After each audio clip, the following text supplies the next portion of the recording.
इसको कैसे समझेंगे? राजभवन बार-बार जा रहे हैं, क्या प्रधानमंत्री जी बार-बार राजभवन में रात को विश्राम करना क्या इस तरह इशारा कर रहा है कि प्रभावित किया जा रहा है? नहीं, देखिए मैं एक बात साफ करके कहूँ, शक्ति जी ने काफी स्पष्टता से कहा, एक अधिकारी का नाम है। हमने सिर्फ ये कहा कि कोई भी अधिकारी हो, वर्तमान में सेवानिवृत्त, अगर इस किताब के दायरे का उल्लंघन हो रहा है, अगर रूल ऑफ लॉ से देश चल रहा है, अगर आप मैनिपुलेशन की कोशिश करेंगे तो इस बार प्रतिकार बहुत सख्त होगा, बहुत सख्त होगा, यहां से लेके दिल्ली तक। बस इतना कहना है, समझने वाले समझ गए। जयराम रमेश ने कहा है कि जो सबसे बड़ी पार्टी होगी उसी के पीएम उम्मीदवार होंगे जिसका ज्यादा सीट होगा, क्या कहेंगे आप? इसमें क्या हम बुरा मानते हैं? अरे बैठ के निर्णय होगा, एक आत्ममुक्त व्यक्ति के बदले एक सामूहिक चिंतन का प्रतीक होगा, एक ऐसा व्यक्ति नहीं जो आप चुनाव के आखिरी चरण तक बोलता है परमात्मा ने मुझे भेजा है। मैंने पहले ही कहा था, अगर आप ये बात कहते हैं, हम ये बात कहते हैं, हमारे परिवार के लोग हमें डॉक्टर के पास ले जाएंगे। मनोविज्ञान में एक बीमारी है, डिल्यूजन ऑफ ग्रैंडियोर, वो उससे ग्रसित है, डिल्यूजन ऑफ ग्रैंडियोर। और मैं समझता हूं कि उनको बेहद आवश्यकता है आत्मचिंतन करने की कि भैंस, मंगलसूत्र, टोटी, बिजली काटना और अब परमात्मा ने भेजा। दुनिया में किसी भी देश में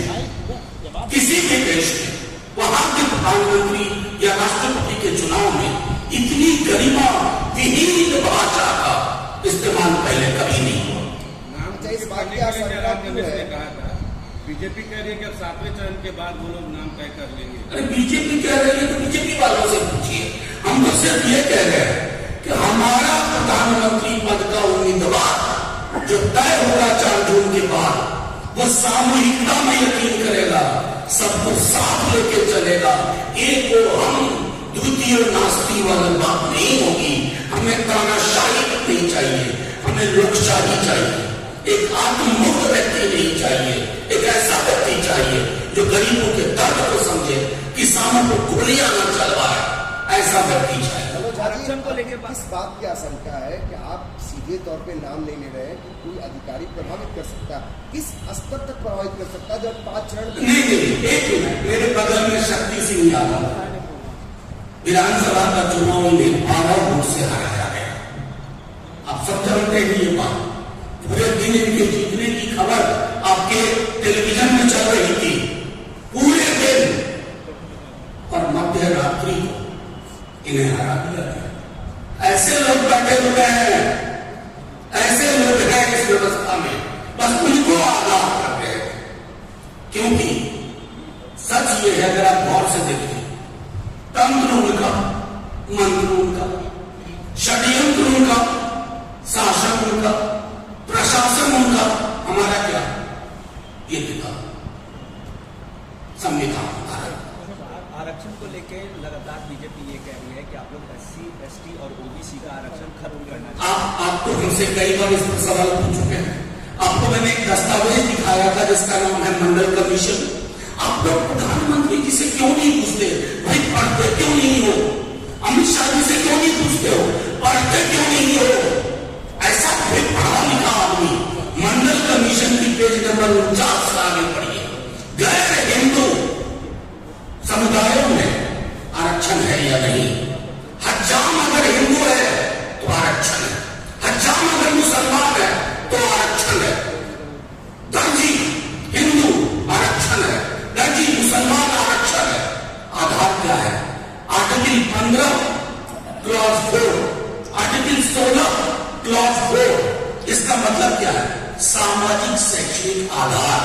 इस देश का दुर्भाग्य है कि देश के प्रधानमंत्री, देश के गृह मंत्री झूठ बोलते हैं, झूठ का पहाड़ लगा दिया और वो पहाड़ दरक रहा है।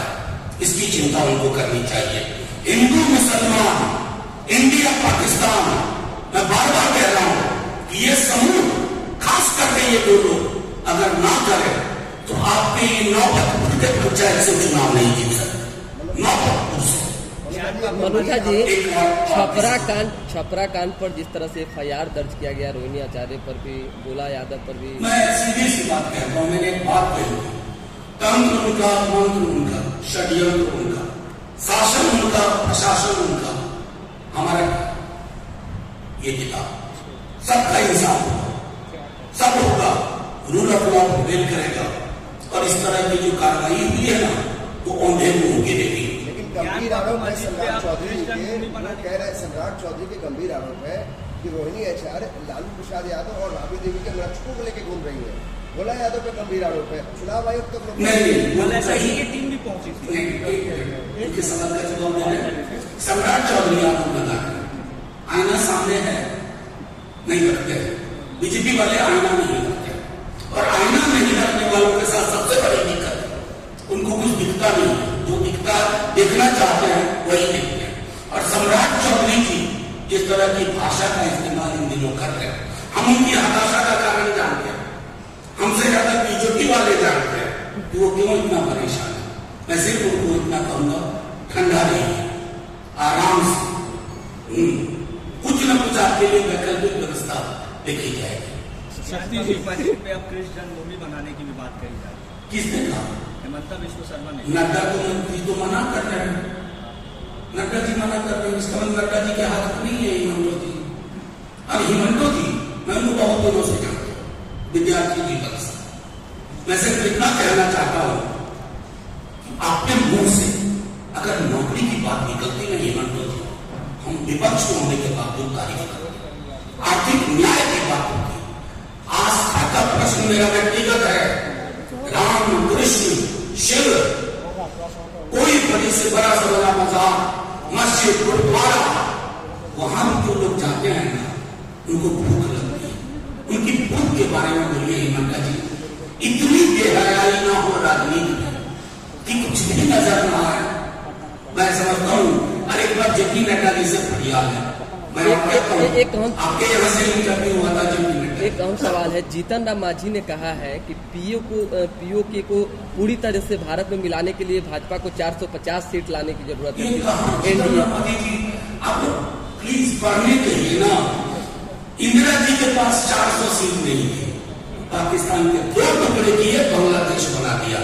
जज्बा और हौसला वो होना चाहिए, ये नहीं कि चाइना अंदर आके घर बना लिया, कोई आया ही नहीं, कोई घुसा ही नहीं, ऐसा नहीं होना चाहिए। Thank you. ठीक है, थैंक यू सर।